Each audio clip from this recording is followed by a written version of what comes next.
Friends, today we are having a conversation about what could be the beginning of the end of old Europe. The political conflagration in Germany is gaining momentum. Collapsed barriers, unexpected alliances, and radical statements by Orbán. This is not just a political drama, it is a challenge to the system itself. Are there any chances to maintain stability, or are we on the threshold of a new era? Let's figure it out together. Have you ever wondered what happens when the political elite loses control? Germany is on edge right now, and who would have thought that this would happen thanks to one person who is not afraid to be outspoken and provocative? Viktor Orbán, Hungary's prime minister, has taken a step that can safely be described as a political earthquake. And all this is right in the heart of Europe. But what happened? How did Germany suddenly find itself on the verge of political collapse?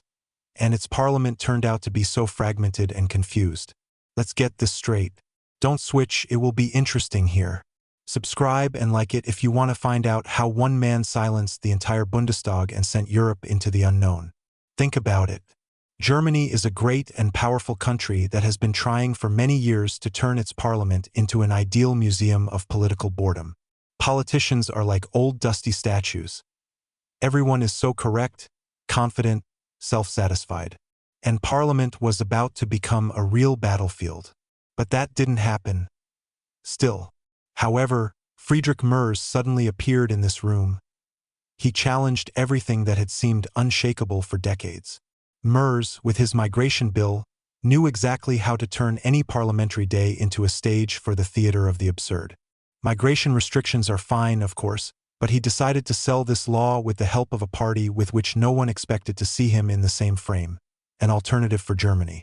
Until recently, everyone was afraid of an alternative for Germany and no one contacted them.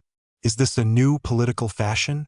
Now, if you can't get the law through your party, just come to Alternative for Germany and they'll help you. But what happens next if you start playing a political game with this friend? And now the moment has come. Brandmauer is an important word for everyone who likes to sit at their comfortable chairs in Berlin. A wall separating normal people and those who can be considered political marginals. But, as it always happens, walls don't last forever. And so, when Merz decided to use the voices of the most hated people for him, this whole wall collapsed like a house of cards. Congratulations, Germany. Now you're not just politically divided, you're split like a broken vase. And then Orbán appears. No, don't think that he just walked by. He couldn't pass by. Viktor Orbán, like a real samurai of our time, began to restore order in Berlin, as if he were already a local there. His favorite activity is to open the eyes of all these democratic politicians who say to their face that they are fighting for freedom, but in fact block all criticism. And so, out of the blue, he declares, "Understand, guys, you are not fighting for democracy, you are fighting for your seats." And he adds, "All these political tricks are an old communist trick. What's going on here?"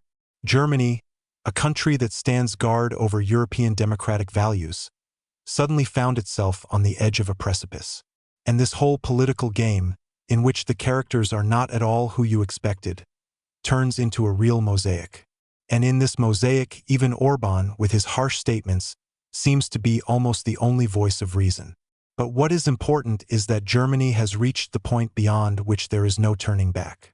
This law, supported with the assistance of the most unpopular parties, is not just a migration issue. It's a symbol of something much bigger. This is the beginning of the end of political stability. Because the moment when the established forces, all these parties of the Central Axis, suddenly decide to make contact with those whom they have kept at a distance for a long time is not just a political move. This is a signal that the old parties are losing their monopoly on power. Now let's think about the question that no one wants to answer. What's next? Here you are sitting in the Bundestag and thinking that everything will return to normal as soon as the voting is over. But that was not the case. If the party that has always sat on the sidelines is now inside the game, then what will happen to those who stood in the center? With his radical statement, Viktor Orbán is once again challenging Germany, like an old sage who watches nations destroy their own foundations. He understands one thing that the German elite has long forgotten. Politicians who play will sooner or later burn out, and this time no one will be able to stop the flames. So what is really going on in this political hell that is currently unfolding in Germany? Let's look at the facts and specifics. It all started when Friedrich Merz, the head of the Christian Democratic Party, proposed a bill on the right to asylum for certain groups. So that's the catch. This is not just a bill, it is a whole political declaration. Germany has not seen such a blatant political turn in a long time. Merz didn't just propose a law, he included a game in the game that had been ignored for a long time. For the first time in history, a coalition with Alternative for Germany was agreed to adopt this law. This was not just a political agreement, but actually the destruction of the so-called Brandmauer, the line that separated respectable parties from undesirable nationalists and right-wing radicals. Merz, amid the applause from the right, literally broke this barrier, which immediately led to a political catastrophe. We recall the figures: 348 votes in favor, 345 against, and 2 abstentions. Vice-Chancellor Robert Habeck of the Green Party literally exploded with rage. It's not just a law, it's an attack on democracy. It makes sense to think, why is he defending a party that has been trying to isolate for so long? The entire political field was torn apart, and Berlin was forced to admit that a new political player was appearing on the horizon. Now let's move on to Orbán. When Berlin still didn't really understand what had happened, he logged into the game and opened the eyes of everyone who didn't want to see what was really happening in Germany. He stated that Germany had embarked on the path of authoritarianism, accusing its authorities of actually behaving like communists. Orbán was not shy in his expressions and said that all this democracy that Germany defends, in fact, only undermines the very essence of democracy. He argued that by restricting freedom of speech and the opportunity to express different points of view, the German authorities are creating an empty space that will eventually be filled by radical individuals. And when Orbán remembered communism and suggested blaming his opponents for what they were doing themselves, it was not just criticism, but a blow to the entire European policy. Orbán called the German government hypocritical, but all this was not the culmination yet. The next provocation was his statement, which probably made everyone lose their temper. Germany for Germans, Hungary for Hungarians. Well, a wonderful touch for fans of Euroscepticism. Let's be honest, as soon as he said this, the entire Bundestag, as well as the entire European elite, stood in a stupor. They didn't expect that even such harsh statements could be said out loud. And when these words flew out of his mouth, Germany was forced to admit that Orbán was not just a populist. He became a real symbol of opposition to the old political elite. In conclusion, Orbán said that no matter how Germany tries to restrain democracy, it is already on the path to disaster. And you know what? He was right. Europe in general and Germany in particular will no longer be the same as before. Here it is, the culmination, the very moment when the whole political picture of Germany is on the verge of collapse. After all these skirmishes and political storms, when it would seem that everything had already fallen into disaster, Orbán inserted his last nail into the coffin of German political stability. What did he do? A simple but deadly move. He literally destroyed the entire political backbone of Berlin with one statement: Germany for Germans, Hungary for Hungarians. Imagine how this was reflected in the Bundestag. No spells about great democracy or European solidarity can help here. Yes, politicians would try to respond, but this is no longer a case where you can restrain yourself. Orbán did not just offer unsubstantiated criticism. He offered the harsh truth. This is the truth that hurts the most. This is no longer just a political showdown. It's a shock. It's a tragedy for people who sit on the political throne in Berlin and still think that everything will be the same as before. And here it is, the moment. Orbán calmly says, "Good morning, Germany. Welcome to the club." It was like a cold shower for the German political elite. It's not just a figure of speech, it was a real challenge to all those who have been sitting on a pedestal for so long, throwing stones at Orbán for his populism and wrong policies. That's the price of truth. Simple but deadly. Hungary has already openly pointed out all its weaknesses, and at the moment when everyone already thought that this was just another eccentric prank by Orbán, the answer came. Alice Weidel, the one who heads Alternative for Germany, said, "Thank you, Viktor Orbán. It's a pleasure to be a part of your club. I don't know about you, But I just imagined how at that moment the European leaders began to crack their teeth with rage. Well, we didn't expect that, did we? At this point, Germany has long lost the moral battle. Do you know what this means for the whole of Europe? This is not just a political bomb in Germany. It is a signal. It is a signal to all those who are confident that democratic values can still stand on a pedestal while they sit in their golden palace and do not let anyone inside. This is the moment of truth, when we can say that the German elite has already lost everything, and not in a small battle, but in a global war for truth and justice. Paradoxically, Viktor Orbán, this opponent and enemy of Europe, has become a symbol of a new, more honest, albeit tougher approach. Why? Because he wasn't shy about saying out loud what everyone else had been thinking for a long time, but were afraid to say. If earlier European politicians staged these fake shows about democracy and human values, now they are caught off guard by reality.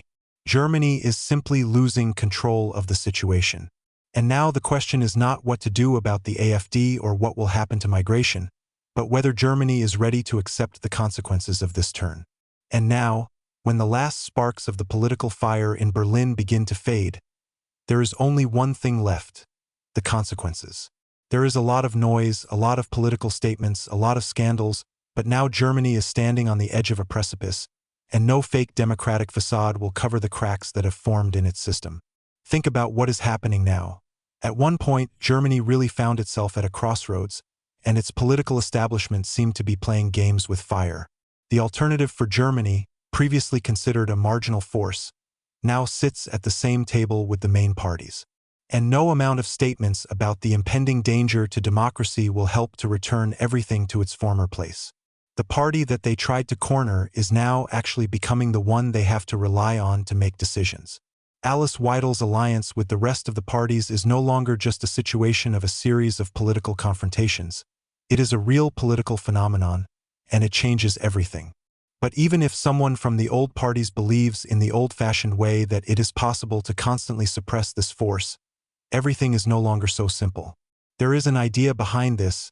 There is a real fatigue from the old ideology, which is ready to support and admire those who no longer see politics as anything but theater. These events really create a moment that could be a turning point for Germany and the whole of Europe. The question of whether a new political era is on the threshold or whether Germany will remain in political stagnation depends on how further events unfold. If there is another attempt to ignore or block an alternative for Germany, the country may face global protests that will affect not only the streets, but also the depths of society.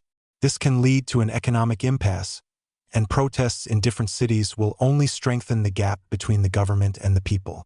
And more importantly, it can be a moment when it is impossible to ignore that the political system is already broken. Even if the old parties try to maintain control, it will only strengthen the positions of those forces that they have been trying to ignore for so long. The other way is the possibility of unification between the parties, which could lead to a complete reorganization of German politics. Such an alliance can become a catalyst for a political revolution, a change in the ruling paradigm, and the emergence of a new coalition where right-wing and radical forces can act in tandem. But such a process can be extremely unstable and risky, with possible consequences that are difficult to predict. However, there is a third option: the absorption of fear and political stupidity, where the right and the left will increasingly conflict with each other, but will not be able to offer real solutions. This will lead to an empty game in which Germany will find itself in political stagnation. Such an outcome also carries risks, as a political impasse will lead to a complete loss of confidence in political institutions. Regardless of which path Germany chooses, the fact remains that the old approaches can no longer remain on a pedestal. A political crisis may be inevitable, and how it develops largely depends on whether the country's or Europe's political leaders can find a way to consensus and avoid total instability. The European Union, of course, will closely monitor what is happening, because the loss of political stability in Germany could threaten the entire bloc. This is not just an internal conflict of the country, it is a matter of survival for Europe as a whole. So yes, we may be on the threshold of a new political era, and it's difficult to predict how it will end. But one thing is clear: the moment of truth has arrived, and it will determine the future of Germany and Europe. And now I would like to express my opinion, friends. To be honest, friends, Watching what is happening in German politics right now is like watching a slow, moving storm. On the one hand, the traditional parties have clearly lost control of the situation and are trying to stay afloat using the old methods. On the other hand, the rise of radical forces and unexpected alliances call into question the future not only of Germany, but of the whole of Europe. A turning point or another political spectacle. Personally, I see this as a signal. The old rules of the game no longer work. What do you think about this material? Be sure to write your opinion, and I promise to read it in my free time. Thank you for your attention. Friends, see you later.